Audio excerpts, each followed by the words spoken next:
The Accidental Realtor. Sometimes success happens by accident.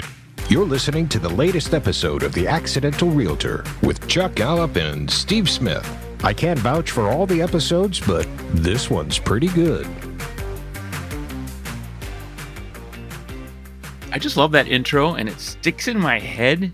So I find myself walking around as I'm making a sandwich or something in the kitchen going, don, do, do, don, don, don, do, don, don. It sticks. It sticks. We get in our own head. I love it. Oh, we get in our own head, my friend. We get in our own head. Yes, we do. Everybody, welcome to episode number, 6 of the Accidental. Did I just say 6 or 5? 6? You said 6. Okay, episode 6 of the Accidental Realtor with Steve Smith, Chuck Gallup, River Road Real Estate, and we have yet another amazing guest we're going to bring on in just a few minutes. But let's talk about what's going on in this little market of ours. Yes. So I think, was it our last episode we did, Chuck? We were talking about the typical slowdown in the market, right? And I think that's typical of a lot of markets across the country. So we're going through a little bit of a slowdown. School started, it's fall time. But there is a prevailing mentality out there with some buyers and sellers that, oh my goodness, it's slowed down. I can't sell my home. I'm not going to get anything for my home. And that is absolutely not true. That couldn't be further from the truth. And it all comes down to just being smart. And it doesn't matter what market you're in. But I just had a listing. I think you've had some listings where they do everything that they need to. They clean it, they declutter it, and they price it strategically where it needs to be. And lo and behold, we got into multiple offers and got tens of thousands over their asking price in what other agents would call a doomsday slow market. So don't buy into the doomsday slow market. The market is slowing down like it typically does, but properties still sell and there's still opportunities to capitalize on that and exceed sellers' expectations. Yeah, the door doesn't shut. It just shifts a little bit. And there's ways to open the door or close the door in a different way. Don't be afraid. People always say, when is a good time to buy or sell? Now, because we'll adjust things to maximize your time on market versus price versus your motivation. Okay. I always tell people, what do we have? Like 3 million people, roughly, I think, in the Twin City metro area. That's a lot of people. A lot of Fortune 500 companies here where people are coming and going from different parts of the state or from different states. There is always a market to buy and sell a home. So there you go. We just have to convince people that it's not just springtime through summertime. There is a market all year round. Totally agree. Okay. I'm going to take my phone out of do not disturb mode just in case our guest shows up here. So make sure we do that. Hey, Steve, what kind of home buying tip do you have for our people today? They need to hear your wisdom. Well, I have a good one for today, I think. So we always tell people, whether you use us or not, if you're using a realtor, make sure they have a strategy. Make sure they have the transactional experience necessary to look out for your interests and get you a good deal. And along those lines, as a buyer, when you are putting an offer in for a house, make sure whoever you are using as an agent is including the appliances for the home. There is some buyers think they automatically convey with the purchase of a home. There's some realtors that think, oh, I'm just going to write this purchase agreement for this house and the appliances are automatically going to come along. That is not the case. Any of us have been doing this for a while know there's a separate form that generally has to be filled out to make sure that the appliances are included. I just got an offer on one of my listings earlier this week. I think it was from a newer agent. Nice offer. He did not include anything regarding the appliances. So technically, the appliances don't have to go with the home. So my tip is whoever you use, make sure they have the experience to look out for your interests and make sure you're bringing up, hey, are these appliances included in the purchase? Funny you say that, and I'm sure you recall this, but this came up just yesterday when one of our agents was closing on a deal, showed up, was walking through the garage, in their final walkthrough, goes, where's the fridge? Because there was a fridge in the garage, and we asked for it, and we actually specified the make and model of the fridge. So I know that was, and he goes back and looks, and sure enough, they signed on the personal property agreement. The fridge conveys, calls the realtor, and this has been a tough transaction already, but he calls the realtor, and the realtor goes, "Oh, let me call the buyer or the seller." Calls the seller goes, "Oh, I'm a renter. I didn't even own that." So they in the contract conveyed something she couldn't even convey, but it was part of the purchase agreement. So, you get a little creative at the closing table and you make it work. Yeah, and our job, of course, is to try to make every transaction as smooth and flawless as possible. There's probably some shortcomings on that transaction on the other side where the agent probably should have clarified that with the owner that, hey, is this yours to give away? Is it yours to convey? But it does really boil down to whoever you're using, make sure that they are an experienced agent and know what they're doing. Yep. Yep. And listeners, please silence your ringers. We appreciate that, listeners. Just kidding. It happens. It happens. I was telling actually this agent of ours, the story that happened to me probably about 3-4 years ago. I was helping a friend on a difficult transaction. She was a buyer. It was a FHA 203K loan. So we were buying a pretty rough property. She knew it. It was a tough transaction, very emotional. There were some renters living in the house. They were very difficult to allow us into showings. Actually, the first time we went there, they wouldn't let us in. So we left, and she really wanted to see it. So we went back later. So we show up on closing day, and there was a fence, a gate attached to the side of the garage, blocking off an entrance to the fence. And when we did our final walkthrough, the gate was missing. And the bolts were hanging off the side of the garage and laying on the ground next to the garage. And you could see where there used to be a gate. It literally got ripped off the garage. And I called the listing agent and I said, "Hey, where's the gate?" She goes, "You can't expect that to be part of the sale." I said, "It was attached to the garage. It was affixed. By definition, it's part of the sale." She goes, "No, absolutely not." She goes, "You EXP agents and you're blah, blah, blah." And she starts going down that road and yelling at me. I go, "I don't know what world you're in, but the part of the build, all parts of the building convey." And my buyer really wanted that house. And the only recourse we had was to cancel. They weren't going to pay us. They weren't going to do anything. They were difficult. And I go, "If I were you, I'd cancel. I would. I know you want this house, but we're going to find other stuff too." She wanted to stay in it. So I said, "You know what? This isn't right," but she's going to move forward. And that was it. Just crazy.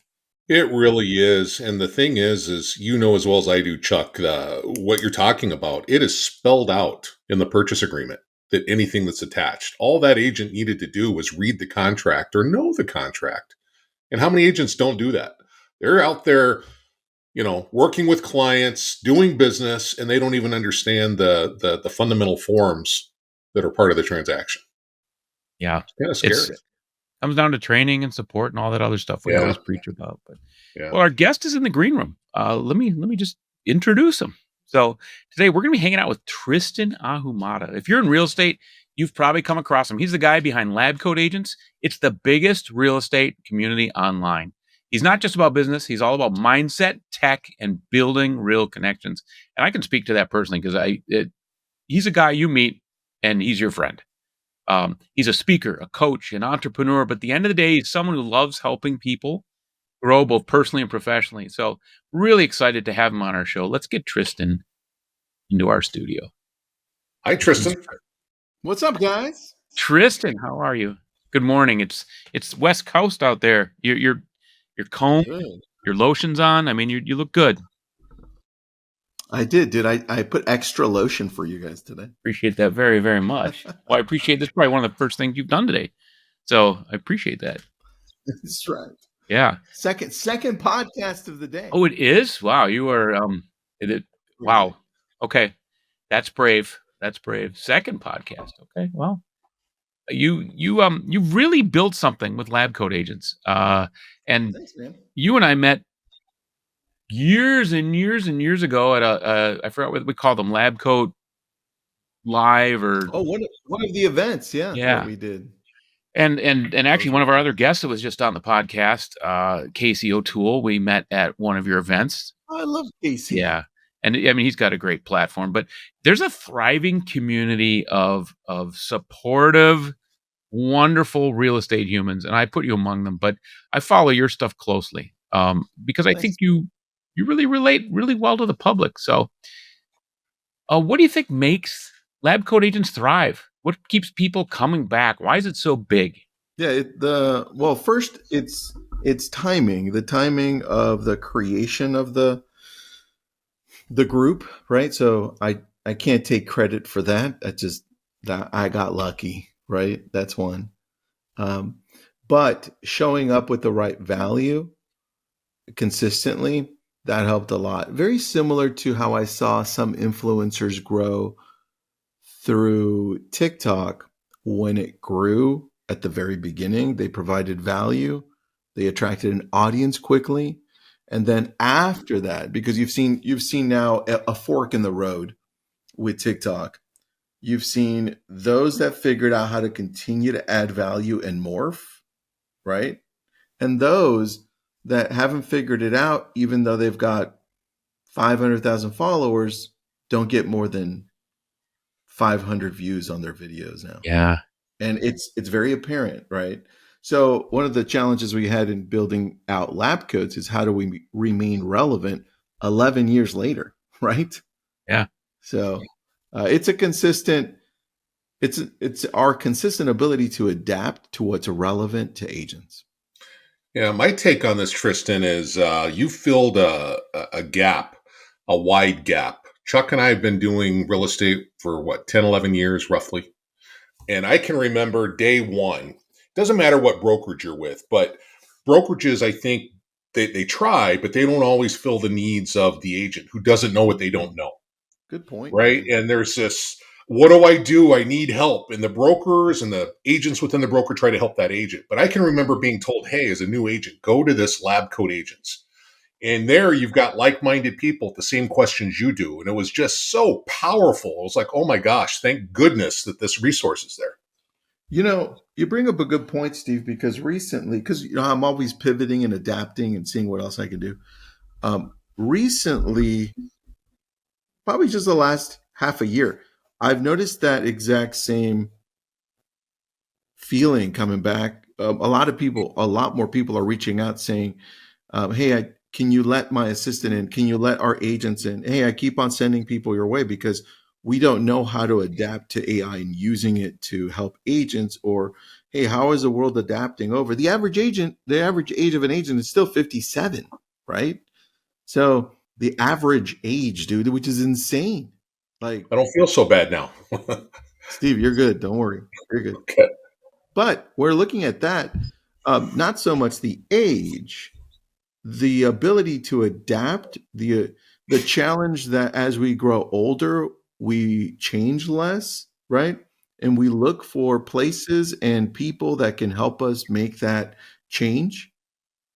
Right? I think that's exactly it, Steve. I think as long as we remain there in the things that we do, people will find value, and they're definitely finding it right now.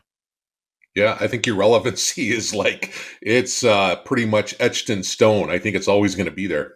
Yeah, I mean, and the Good market, point, man.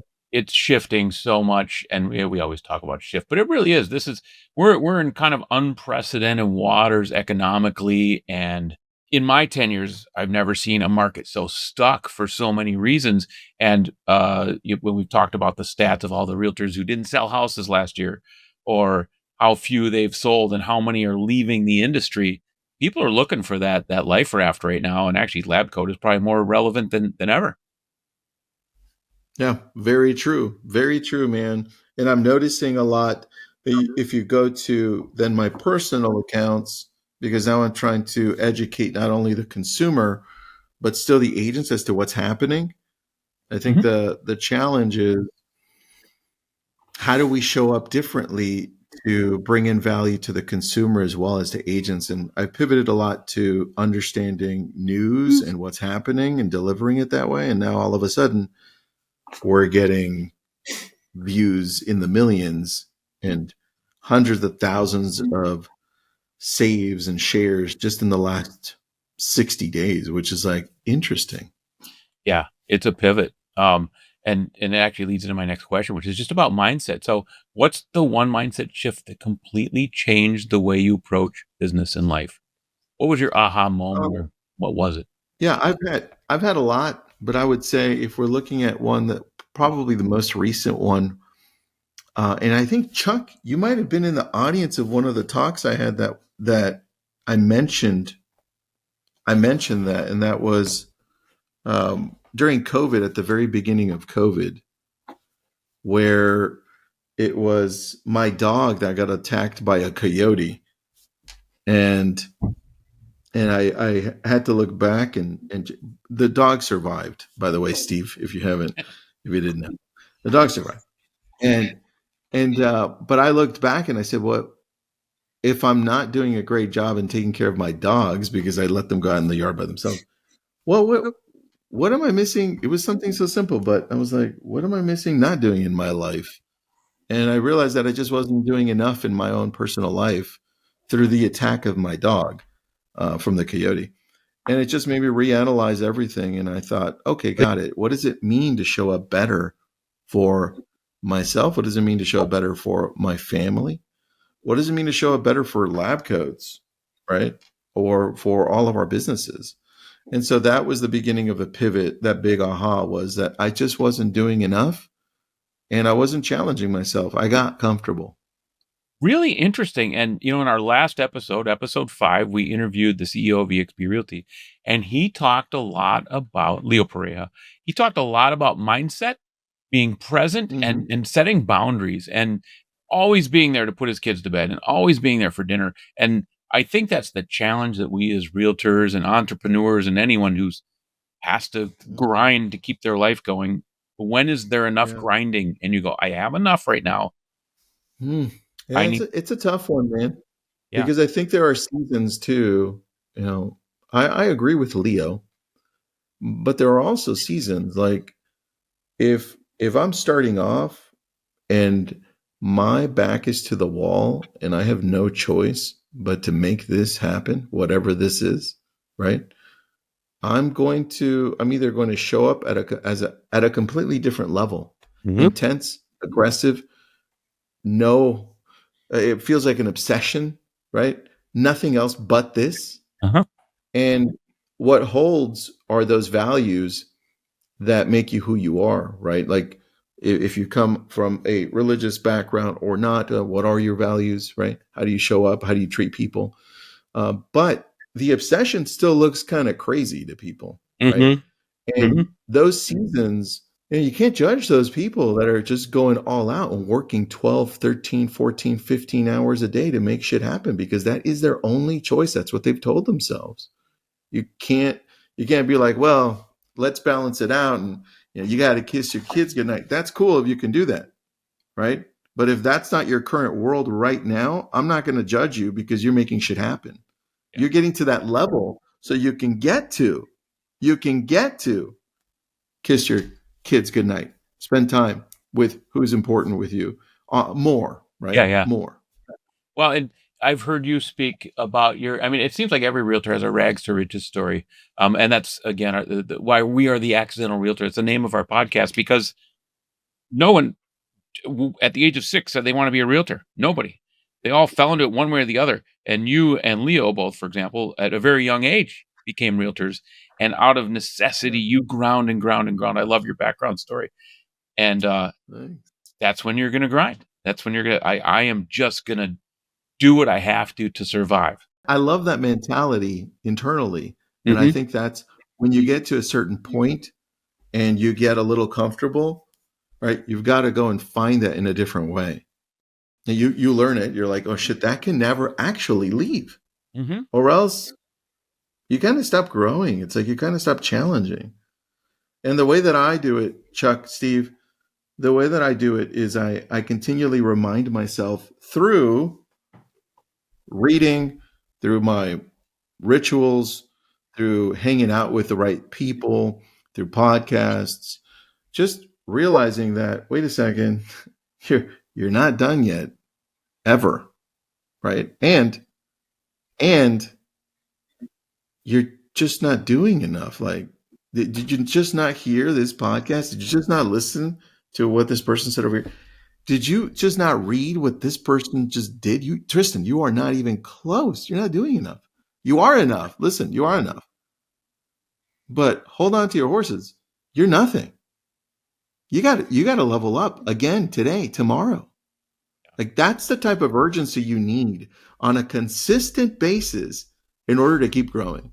Because, dude, I wake up, I'm like, shit, I feel like I'm not doing enough. And I've got to go and do it again. The growth mindset. Yeah.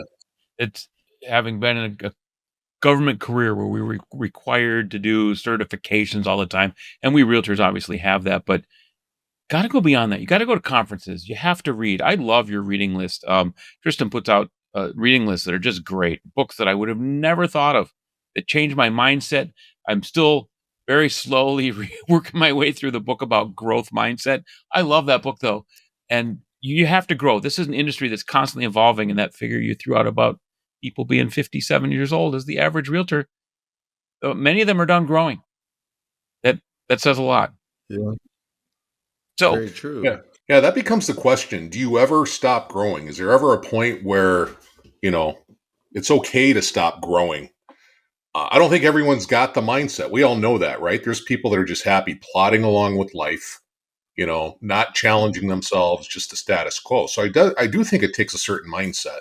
But, for the books, for the read list, if you have someone that's just normally intent on plodding along with these books or talking to the right people, does that inspire? I'd be curious to know what the percentage of people being inspired to change from that plodding mindset to always want to be growing. I think it comes down to what your environment has accustomed you to, as far as how you learn, how you are inspired, how you're motivated, right? Some people have created a habit to find that they're inspired by books, right? Some by listening, some by going to in-person events, right? Some by, believe it or not, some by watching like movies or watching something. Mm-hmm. The thing is, we don't do enough of whatever that is, right? Because I don't know who Zig Ziglar said it, right? Motivation is like taking a shower. You've got to do it every day, right? All that, yeah. But you've got to do it in the way that you can actually have it affect you internally, right? And that's different for everybody. For me, I know exactly what it is. In fact, after reading Charlie Munger for so many years, he never wrote anything, but reading all of his his speeches for high school or college, or just reading what he said in different presentations, you realize it's like Charlie had these mind models of processes. And I'm like, I want to create just one, because you had like 100. And I'm like, okay, let's start with one, Tristan. Let's make it so that anytime you start feeling like shit, like, well, what's going on? I don't feel like doing it. Maybe I feel a little bit down, right? Because I realized early on, Chuck, going back to your question, life and business and everything is all about mindset. Mm-hmm. So I realized that, and I was like, let me make a mind map, a mind model for me to be able to snap out of that quicker, because I seem to stay stuck there sometimes, right? The old me.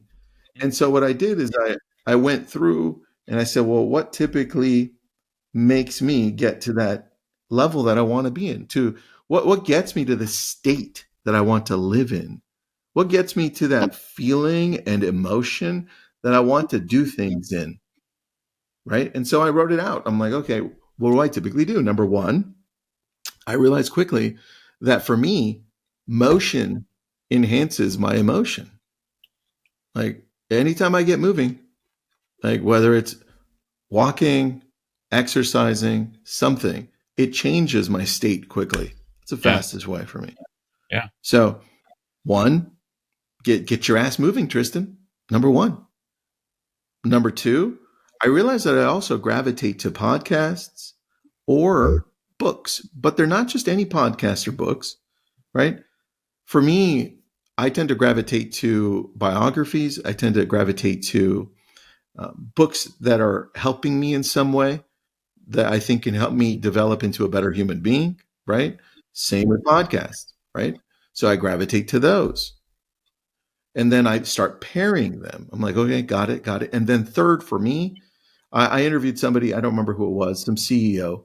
He said, Tristan, the least expensive form of therapy is journaling, right?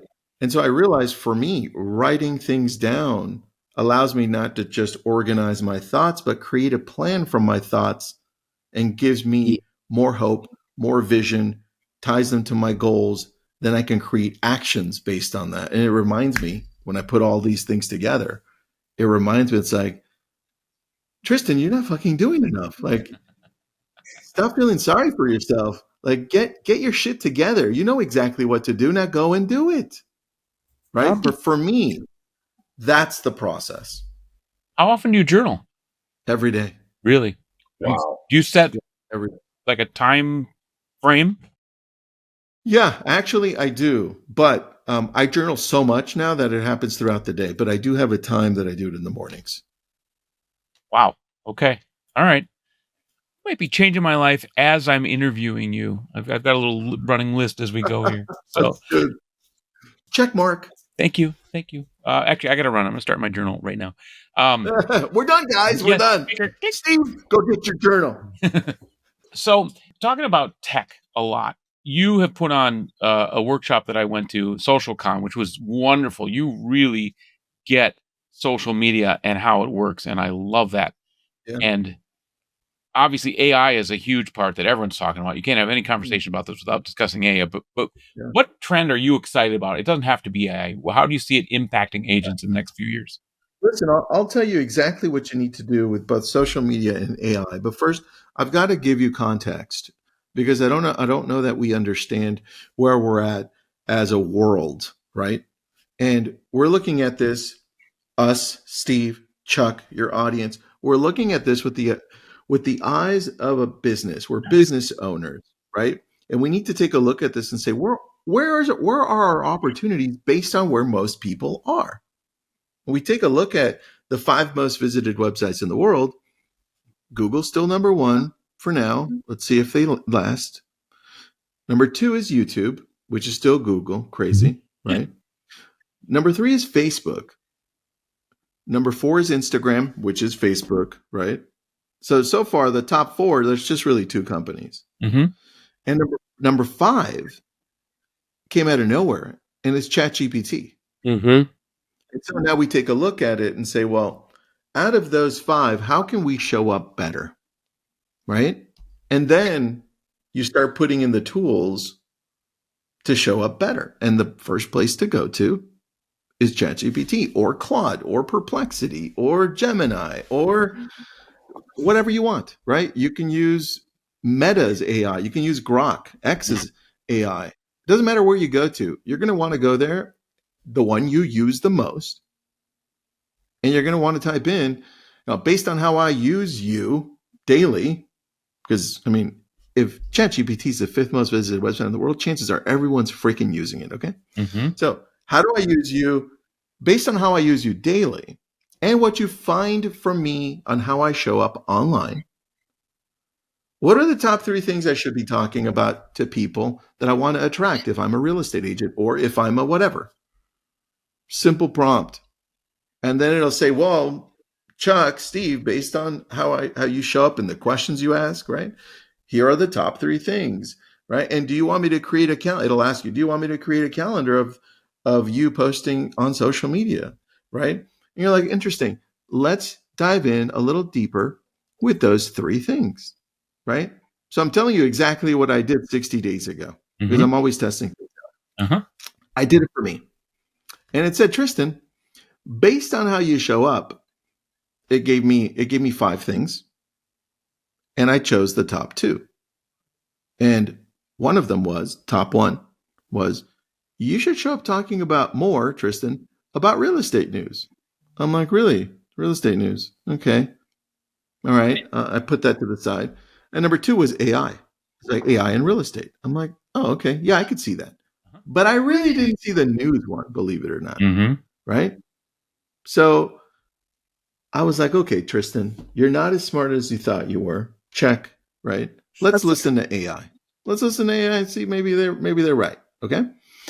So I took that and I'm like, okay, let's expand on this. If I did do this, Mr. or Mrs. AI, what would it look like? What do you recommend? Right. And it then busted out all these ideas. And I'm like, oh, interesting. I go, okay, do me a favor. I like this. I like this AI news thing. How would you recommend I show up daily doing this? Mm-hmm. And then it said, well, I could set up a task for you every morning to send you the top real estate news automatically. I'm like, do it. So every morning at 5 a.m., I get a notification and an email from ChatGPT, and it sends me the 5 trending news in the United States. And from there, I read it. I take 3. If I can't find 3 I like, I go find another one somewhere. But I take 3, the excerpts, they're like really quick summaries. I grab them, I put them into Claude, because Claude has better natural language. I put them into Claude and I say, Claude, I've got this great prompt that I created now in the 60 days, right? Mm-hmm.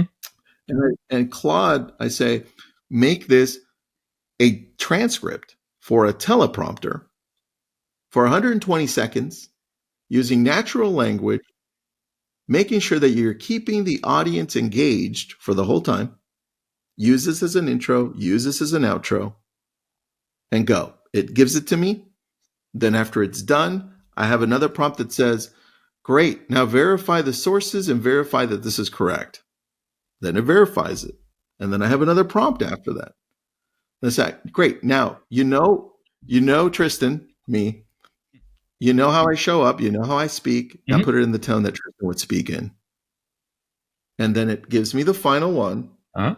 Because if I put it all in one prompt, I realize that it forgets something. Right. So I had to break it down. So then it gives me this transcript for about 100 seconds. I grab it. I put it in an app called Teleprompter. Mm-hmm. And then it puts it there.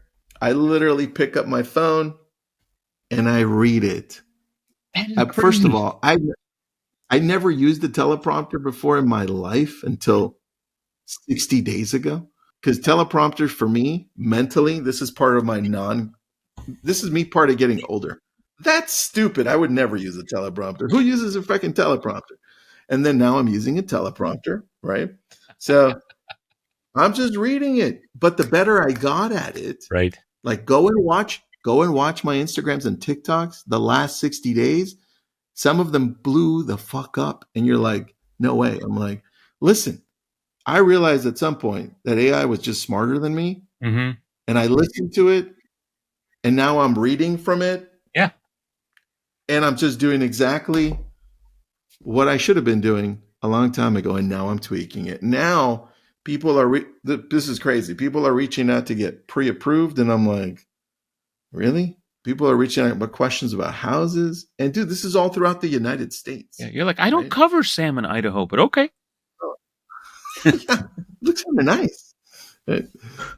Anyway, that's the process that I just did, but you have to be open to testing things out and questioning yourself and asking, do I really know what I thought I knew? Mm-hmm. And I consistently ask myself that question, and I realize I don't. Like I'm dumber than I thought, and that's okay.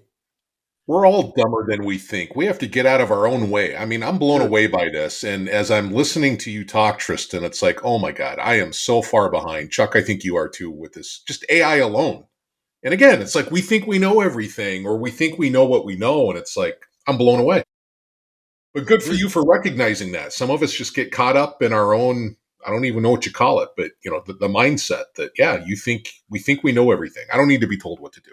Yeah, you know what, Steve and Chuck, one of the things that allows me to consistently remind myself that I just know less and less, because it is a challenge. I choose to continue to interview some of the smartest people that we can find, whether it's authors or whoever, right? I have a separate podcast that I don't even have a large following for, by the way, because I just started it.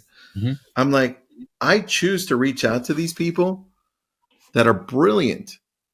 And I just talked to them. Like I interviewed the greatest storyteller recently in the US. Amazing guy. I interviewed Obama's speechwriter. Amazing dude. Yeah. Right? I interviewed the ex-dean of Michigan University. Mm-hmm. Brilliant lady. Like, fuck. Like these people. And as I finished speaking with them, I'm like, damn. And it puts me mentally, guys, it puts me in my place, which is I don't know enough. And I need to know more. And I can't pretend that I know shit if I want to grow. Right. And that's where I start every day. I love that. And I love that you're looking outside of the industry, because we as realtors tend to get locked into realtor mindset, realtor friends, realtor everything. And you've always expanded that. But even just that list for your podcast is a group of people that aren't realtors. And there's a lot to be learned from them. There's everything to be learned from them. Love that. And, kudos to you with that teleprompter stuff, because I've been seeing those videos and I did notice a shift. It didn't occur to you, just told me that there's been a shift in your content, not just in terms of the actual content, but the way you're recording it. I had no idea it was teleprompter, because here's what it was. Yeah. And no, people don't notice, but I tell everybody, I'm like, I'm fucking reading, guys. Like, that's what I'm doing. I'm a really good reader. Right. But here's the thing. Number one, my ego needed to take the back seat and need to be put in the trunk, because I thought, why would anybody read off of a teleprompter? Only if they don't know shit, right? Mm-hmm. Like I go on stage and I don't need notes, but it's all real estate that I'm talking about, right? Right. If I need to level up, I need to take a look at a transcript, read it, make sure it's right, and then trust that what I wrote out there is going to be great enough. Here's where I needed to shift. And I noticed this because I study social daily. And so do you, by the way. We just do it. Mm-hmm. We just do it differently, right? I realized that on social media, specifically, I was looking at TikTok. On TikTok, those people that have a good following where they get people to engage and connect with them have a faster pace than I do in speaking. And if you've ever heard me speak, I am so fucking slow. Like, I think slower than you. I'm calm and I bring you down. And your energy, after you're with me, you're like, did I just go through a meditation? Like, what happened? I feel at peace, right? I have that effect on people. And I can't imagine doing that on TikTok, right? Unfortunately, it doesn't work. And I realized that.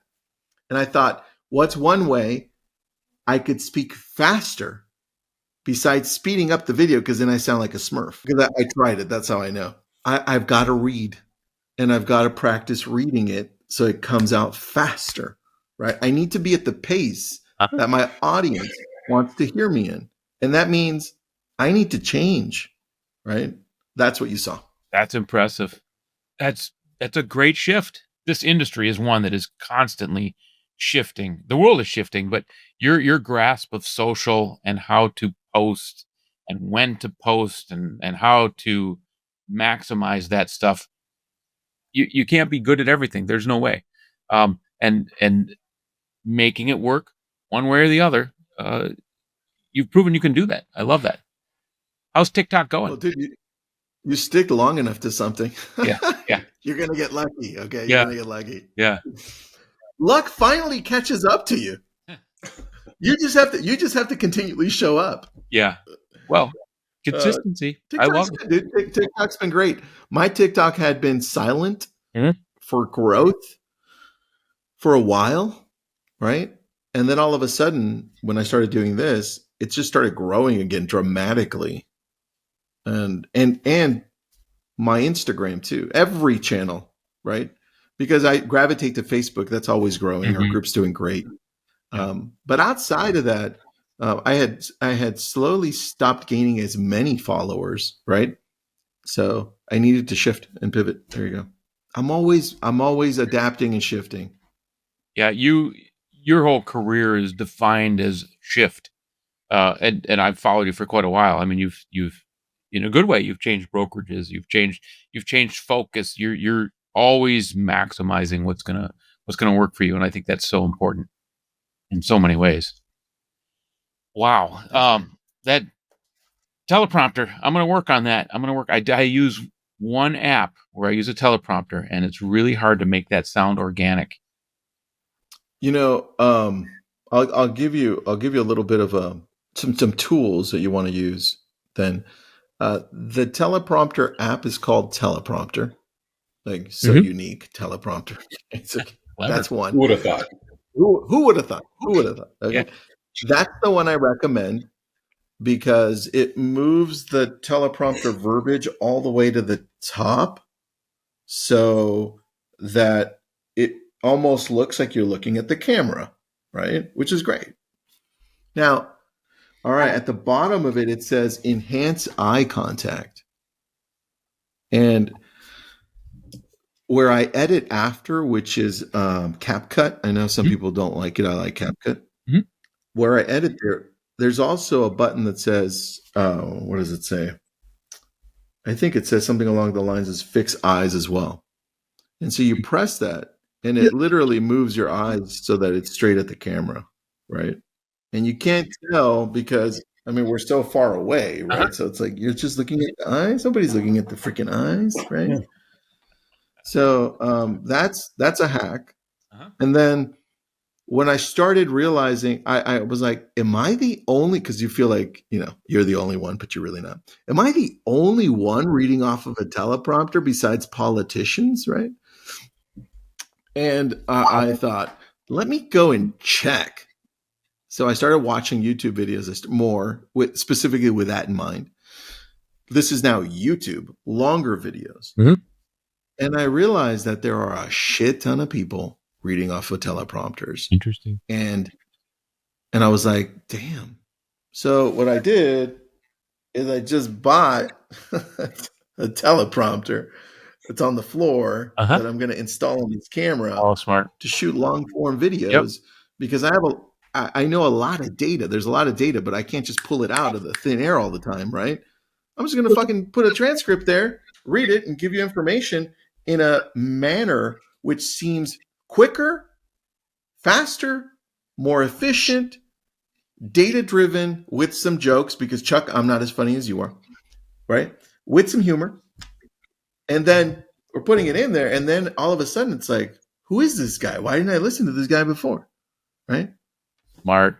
So listen, you've got to use as many tools as possible to connect with the audience you want to. And you can't be like, well, that won't work in fucking Salmon, Idaho, or wherever you said, Chuck. That just doesn't work here. Sorry. It only works in LA. Yeah, only. It's you really are constantly pivoting. And I mean, you had a pretty good following before all this. What kind of numbers? Well, I mean, look, we still have the largest following out of any single real estate agent to an agent, right? Outside of what I'm trying to do now is I'm trying to reach the consumer, right? Who's done that well in our world? There are a few agents out there that have done that very well. Sirhan does that very well, right? Yep. Glenda Baker does that very well. There are some really good agents that have a good consumer following. And I don't have that. I have some, but I'm changing that. I'm like, you know what? Screw it. Why can't I have the most agents and the most consumers? Let's just do it. So that's what I'm doing. Sirhan and I have the same coach. He was actually on the podcast a couple episodes ago, but great guy. Nice. Yeah. I should introduce you. You two would fit very well. I'll be meeting him for dinner in 2 weeks in New York City. So yeah, dude, I'd love that. Yeah, good intro. And that's, it speaks to the connectivity of this whole industry. I mean, we've stayed in touch for 8-9 years, whatever it's been. It's been fun to follow your journey and see what you've built with this community that is LabCoat agents. See what you've built with the community that is Drunk on Social. It's some great stuff. And I love the behind the scenes I just learned about It's all bullshit. It's all on transcript. Listen, man. Listen, you'll see me pop up here and there. Well, when I'm talking in public, that's not there's no rehearsal, right? But these short videos, man, like that's the way to go. I'm watching I'm like, if they're doing it, why can't I do it? Yep. Right? Delivering value in it's my knowledge, tweaked, right? Easy. Nobody has an excuse, man. 0 people have an excuse. Well, to that point, and to kind of wrap things up here, if you could give one piece of advice to agents, entrepreneurs, or just anyone trying to grow, what would it be? Don't settle. And people listening in, you're settling. You just don't know it. You're settling. You just don't even know it, because it doesn't just apply to your business. You start getting more. Think about your family. Think about yourself. You've settled. Listen, you need to work out more. You need to eat healthier. You need to show up more for your family. You thought you were doing well with your wife and your husband and your children. You're not. You're not. You can do better. Stop settling. Whatever your priorities are, you can do better. And it's okay. It's okay. You're enough right now, but you can certainly do better. You weren't put in this world to just do just enough to be like, oh, that's good. No. You're falling behind. Get your ass on it. You can do better. Wow. I love it. Yeah. Tristan Ahumada, the drill instructor of growth mindset. You lily-livered, get off your couch and grow. Get off your ass right now. Let's go. I love it. That's so funny.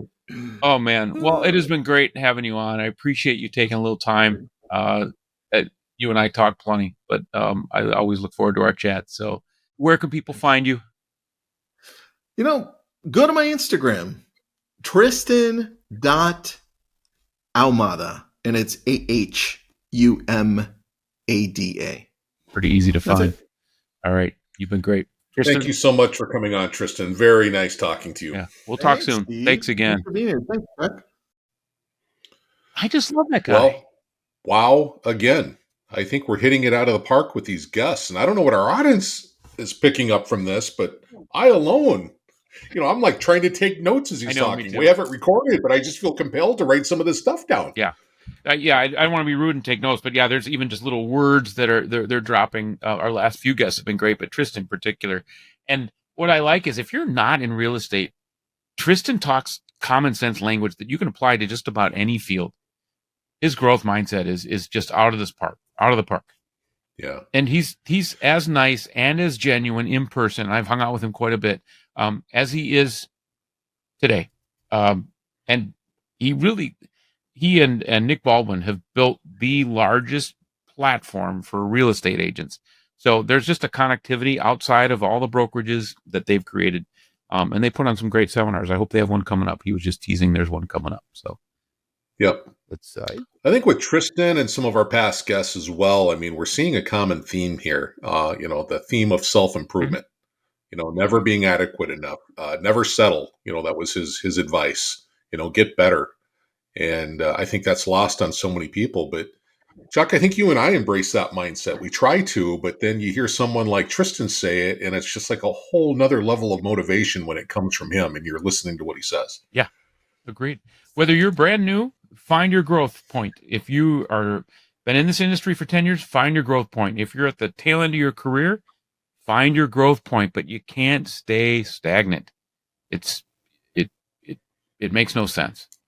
So I just want to wrap it up with just a quick story that actually comes out of a Tristan thing. We had a guest on last week that I met at one of Tristan's conferences. And I have to say, and I tell our realtors all this time, conferences are so important. And Tristan actually asked us off camera what conferences we're going to. And we mentioned a couple we're going to because it's very important in this industry or whatever industry you're in to attend conferences, to get outside of your little bubble of real estate in Ham Lake, Minnesota, or your little bubble of just doing foreclosures for people in the South Metro. Get out of your bubble. Learn things from this industry. And it was just a chance encounter at one of these events where I ended up catching a ride with someone. 5 of us pile into a car, and he ends up being one of my vendors and one of my friends for life. He's a guest on a previous episode. His name's Casey O'Toole, and he runs MyLink Solutions. But he's changed my life. That little chance encounter in a car really changed how my business runs and how our business runs. It wouldn't happen if you don't put yourself in the room with the right people. No, well said. Nothing ventured, nothing gained. Right? I fell into that mindset, Chuck. You know that when I was with my other brokerage. I don't need to go to that conference. I know what I'm doing.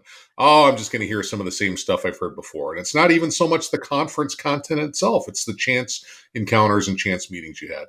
The first one I went to that I've gone to as a realtor was earlier this year, once you and I joined forces. We went to a conference in Canada, and we ended up, through a chance encounter, spending time with Canada's #1 agent, sells 1,300 homes a year. And that, I mean, you talk about motivational, right? Sometimes those chance encounters can be life-changing because of the impact it has on you, right? Just from being around these people. So I love it. Yeah, and you know what I love about that meeting is it wasn't a planned meeting. It wasn't at a stuffy conference room. It wasn't speed dating for realtors. It was we rode a bus with him to a hors d'oeuvre event with Cirque du Soleil performers, and we got to stand around talking to him. We just happened to be standing next to him and having a great time. You don't put yourself in that room, those opportunities won't happen. So make them for yourself.